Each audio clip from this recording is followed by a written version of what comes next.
Bonjour, je suis Nathalie Calonne, directrice de chez Sikiliza.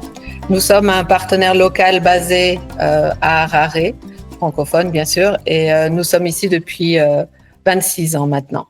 Donc, nous organisons des voyages sur mesure dans la région d'Afrique australe avec des possibilités d'accompagnement francophone. Ce sont des voyages qui sont adaptés en fonction des souhaits de chaque client et de leur budget. Donc, on est vraiment, l'idée de notre compagnie, c'est vraiment de proposer des circuits personnalisés en fonction des souhaits de chacun, de leur budget, s'ils sont en lune de miel, si ce sont des familles multigénérationnelles. Donc ça, c'est vraiment quelque chose qu'on a de plus en plus année après année. Donc chaque voyage sera différent, adapté aux clients. Le choix des logements que nous proposerons sera tout à fait deux voyages ne seront pas les mêmes en fonction du budget et des souhaits des voyageurs. Donc c'est vrai qu'un couple en lune de miel, on va leur proposer plutôt des voyages dans des chambres spéciales, luxueuses, avec des attentions toutes particulières, alors que des grandes familles, on va plus essayer de leur proposer des villas personnalisées. C'est vrai qu'au Zimbabwe, on a beaucoup de chance pour ça, on a beaucoup de choix de types de logements.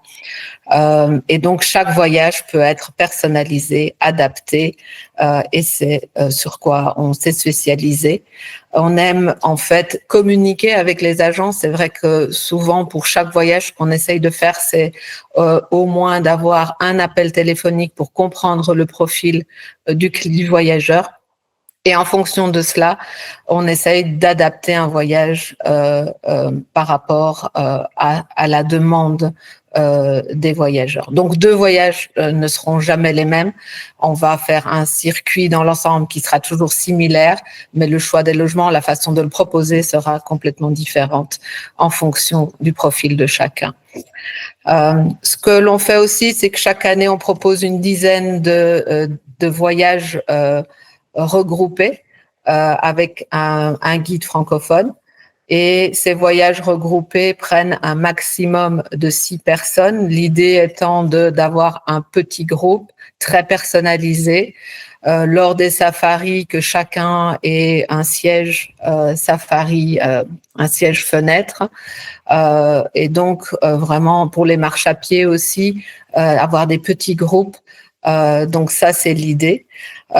Et donc chaque année, comme je dis, chaque année, on a une dizaine en fait de voyages qui sont prévus. Ces voyages peuvent aussi servir d'exemple pour des groupes privatisés, des couples, des voyages en famille ou autres. Notre équipe, c'est une toute petite équipe, donc la plupart, tout le monde en fait, on vient d'Afrique. Mon mari est né, Bernard Calonne est né au Congo belge. Je suis en Afrique depuis que j'ai l'âge de 16 ans, et le reste de l'équipe, ce sont vraiment tous des Zimbabwéens nés et grandis au Zimbabwe. Tous ont été formés pour justement personnaliser les voyages autant qu'on peut. Et donc, le but, comme je l'ai déjà dit, c'est vraiment de contacter les gens, comprendre leurs envies et de préparer un voyage sur mesure. Pour chacun de nos voyages, ce qu'on fait, c'est qu'on prend $2 par jour par personne pour soutenir 2 projets qui nous tiennent très à cœur. Un projet qui est une petite école maternelle à Harare, et un autre projet qui est un centre de conservation aux alentours de Manapouls. Donc on aide en fait des populations locales, mais on aide aussi tout ce qui est faune, flore dans la vallée du Zambèze. L'avantage, c'est que ce sont 2 projets qui nous tiennent très à cœur. On connaît les gens qui travaillent sur ces projets. Donc, ce sont des projets pour lesquels on sait que toute aide qui leur est donnée va directement au projet. Et donc, chaque mois, à la fin de chaque mois, ce qu'on fait, c'est qu'on demande à l'école et au centre de conservation ce dont ils ont besoin, et on leur fournit exactement ce dont ils ont besoin. Donc, pour l'école, ça pourrait être des couvertures, des chaises, des tableaux blancs. Pour le centre de conservation, ça pourra être des jumelles infrarouges, des GPS. Donc ça, ce sont vraiment les deux projets qu'on soutient et ce sont des petits projets, mais ce sont des projets locaux. Pour ce qui est du Zimbabwe, donc c'est vrai que nous on couvre un peu toute l'Afrique australe, mais je vais présenter essentiellement le Zimbabwe parce que le Zimbabwe c'est vraiment un pays qui est pour l'instant un pays montant. C'est une destination qui est mal connue, mais qui est de plus en plus demandée. C'est vrai que c'est assez rare qu'un voyageur arrive à l'agence et demande pour un voyage au Zimbabwe. Souvent, on détourne un petit peu les voyageurs en fonction de leur budget, en fonction de leurs souhaits, vers le Zimbabwe, qui est moins connu, mais qui est aussi du coup moins touristique et qui a vraiment énormément de choses à offrir. La plupart des voyageurs, je dirais même 100% des voyageurs qui viennent au Zimbabwe repartent toujours les yeux pleins d'étoiles, enchantés, en se demandant mais qu'est-ce qu'on peut avoir de mieux dans la région, tellement on a vu de choses variées. Ils sont tous charmés par la gentillesse de la population. Les Zimbabwéens parlent très bien anglais, donc c'est vrai que les contacts avec eux sont toujours très chaleureux et c'est souvent la première chose dont les clients nous parlent une fois qu'ils viennent au Zimbabwe. C'est un pays qui en fait qui offre des expériences complètement différentes. C'est vrai que quand on va en Namibie, on va plus se retrouver dans un pays où on va plus faire des expériences de désert. Au Botswana, ce sera essentiellement des safaris, tandis que au Zimbabwe, on va avoir le côté population, culturelle, histoire, faune, flore. Les paysages varient chaque jour entre montagnes, falaises, plaines, régions rocailleuses, lacs, rivières, les chutes Victoria. Donc c'est vrai que chaque jour, on découvre quelque chose de différent et ça, c'est en fait la grande beauté du Zimbabwe. Pour savoir quand voyager après le Zimbabwe, c'est un pays où on peut voyager toute l'année, je dirais. C'est vrai qu'on a une saison sèche qui est d'avril à fin octobre. La saison des pluies commence à peu près début novembre jusqu'à fin mars. Après les pluies, c'est pas des moussons, c'est pas des cyclones. Ce sont plutôt des gros orages en fin de journée. À nouveau, on en revient au fait qu'on personnalise les voyages. Donc, ce qui veut dire que c'est vrai que je vais pousser quelqu'un à aller plutôt en saison sèche si son but est de voir des animaux ou si c'est une première fois en Afrique.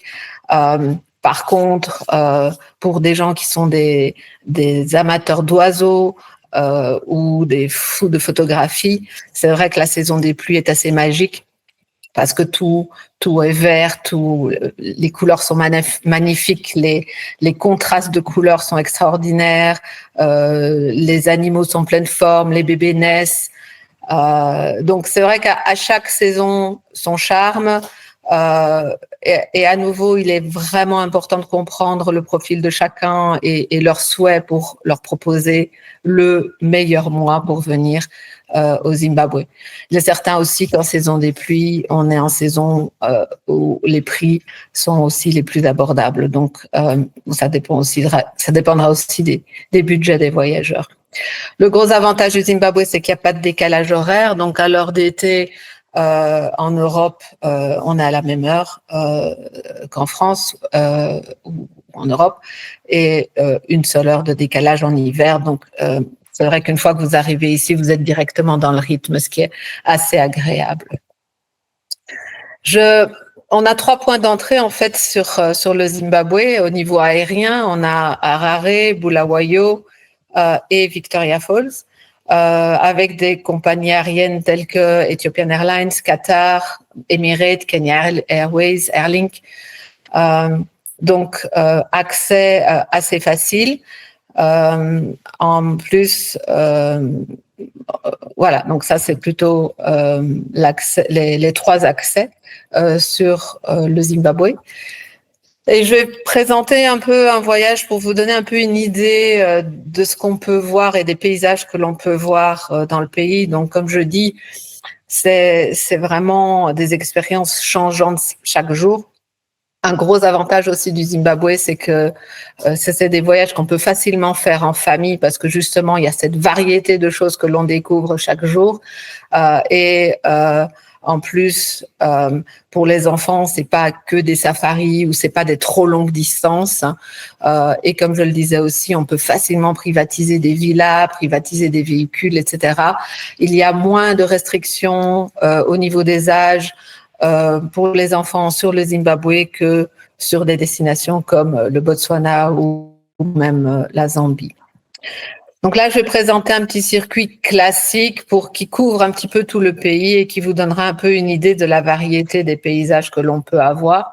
Donc, en général, les voyageurs arrivent à Harare et de là, ils peuvent donc rejoindre la région du parc de Nyanga, au sud, la région du parc de Gonaredzu, les ruines de Great Zimbabwe, le parc du Matopos près de Bulawayo, le parc de Hwange, Victoria Falls, avec des extensions possibles sur le lac Kariba et sur le parc de Manapouse. Donc, j'ai fait une petite présentation vite fait. Donc, on voit, on fait un petit circuit classique autour du Zimbabwe.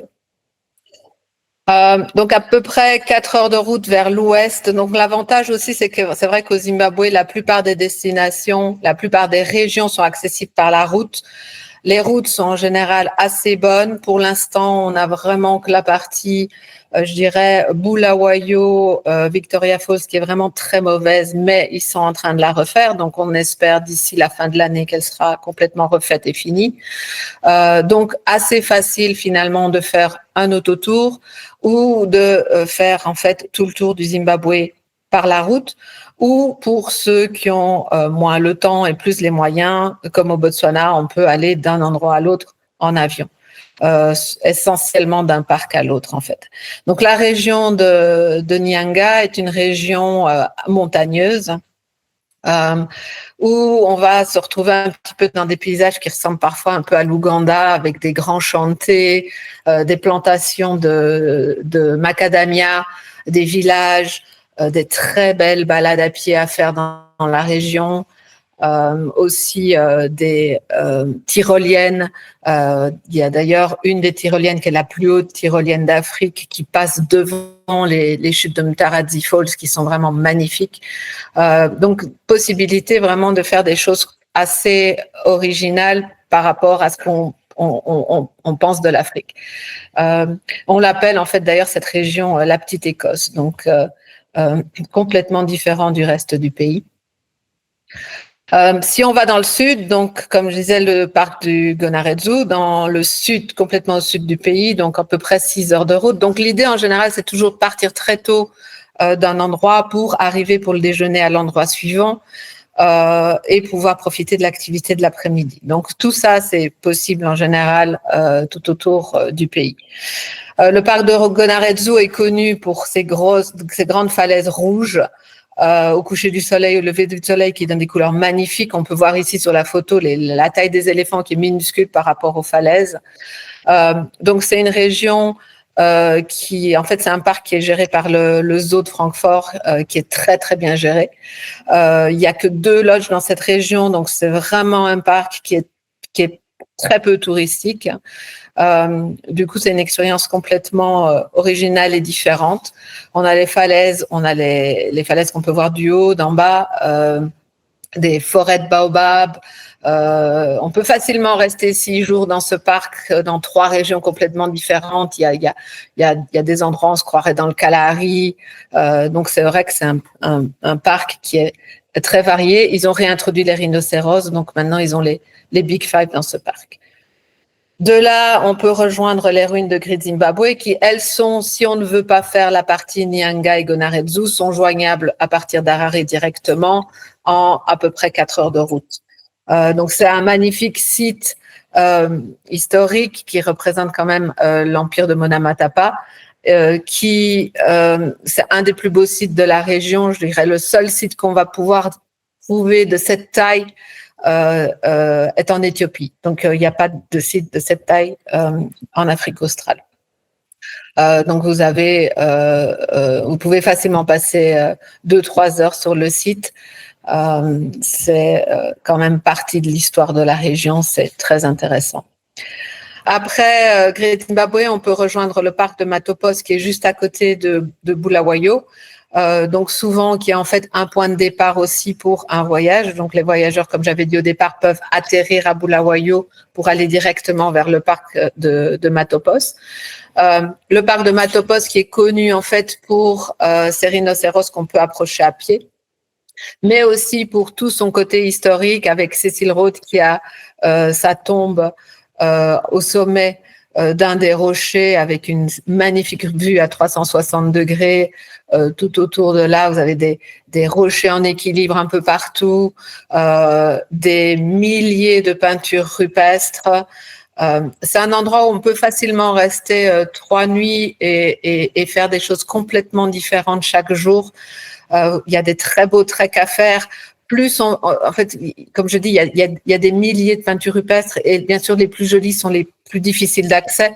Donc, il est possible d'organiser des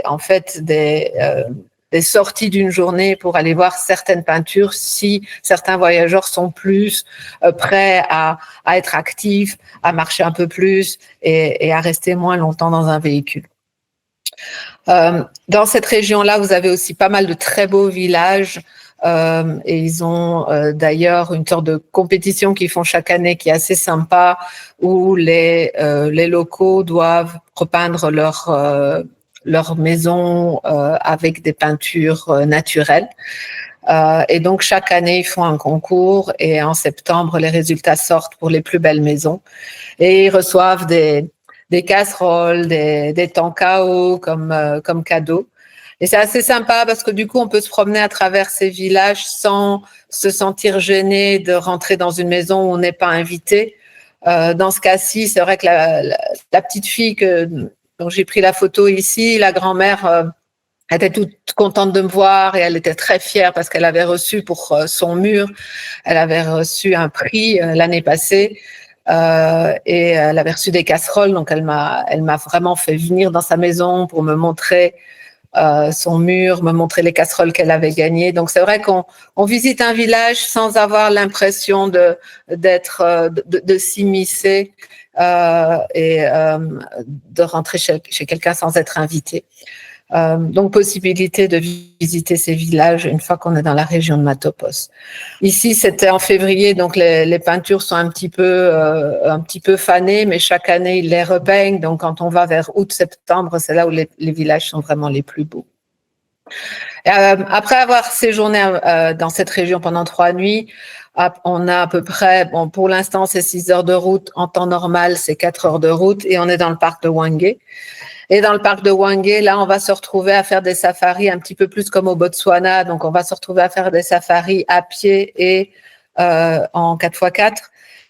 À pied, c'est vraiment, je dirais, le Zimbabwe, pour moi, les meilleurs guides de l'Afrique australe.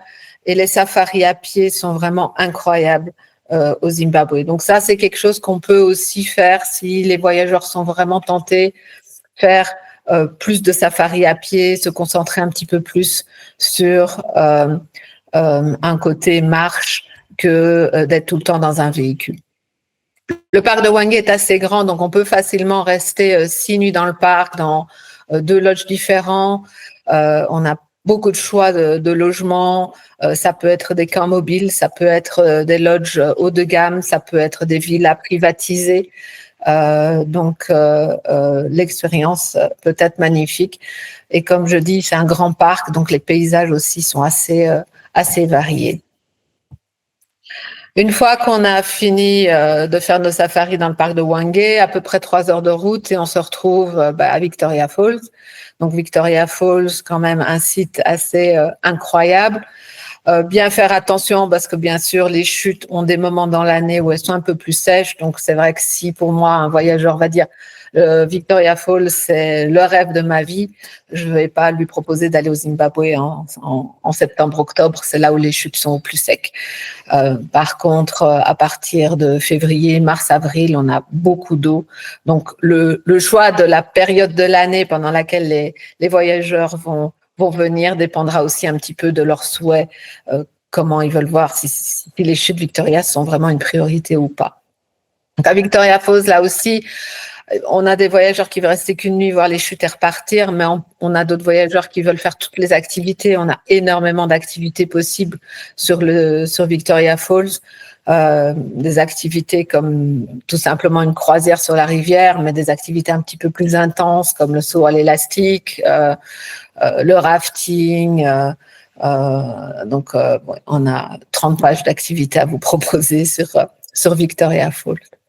Une fois qu'on est à Victoria Falls, soit les voyageurs finissent leur voyage, repartent de Victoria Falls. Donc, comme je dis, ils peuvent arriver à Harare, repartir de Victoria Falls, arriver à Bulawayo, repartir de Victoria Falls. Ethiopian Airlines dessert les 3 destinations, donc c'est assez facile au niveau aérien. Ou alors, ceux qui le souhaitent peuvent en fait continuer et prolonger leur voyage sur le lac Kariba et le parc de Matussadona. Après, ces extensions deviennent des extensions assez onéreuses parce que on se retrouve maintenant sur des destinations qui sont accessibles que en venant de Victoria Falls, en tout cas que par avion. À nouveau, voilà, on peut bien sûr tout faire sur mesure. Ici, l'idée est juste de vous donner un petit peu une idée de ce qu'on peut voir. Donc, le parc Kariba peut être aussi une fin de voyage. C'est vrai qu'on n'a pas de plage au Zimbabwe, mais on peut facilement rester 2-3 nuits sur le lac, dans un lodge, avec une belle piscine et se poser là pendant 3 nuits. Et en plus des safaris à pied et des activités en 4x4, on a aussi des sorties en bateau, de la pêche. Donc, ça peut être un peu le côté reposant final d'un voyage. Et de là, vous pouvez repartir sur Victoria Falls ou Harare et reprendre votre vol international.